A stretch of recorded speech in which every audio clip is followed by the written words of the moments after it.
Good morning! Ayan, magigisa tayo ng adobong manok. Pero halo-halo siya. Merong atay, balunan, put na manok, and then to yung pinakang laman niya.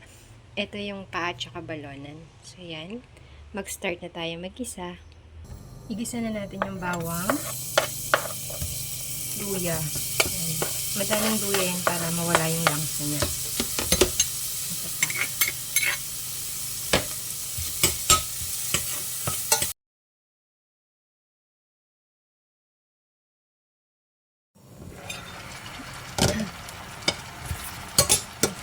Lagyan natin ng paminta.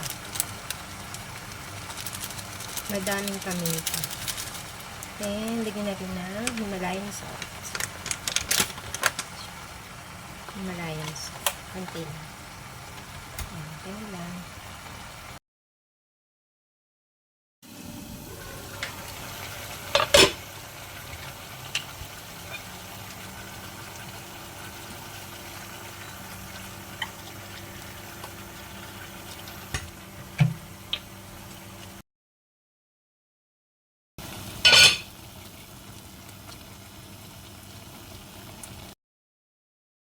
Tutuyo na siya.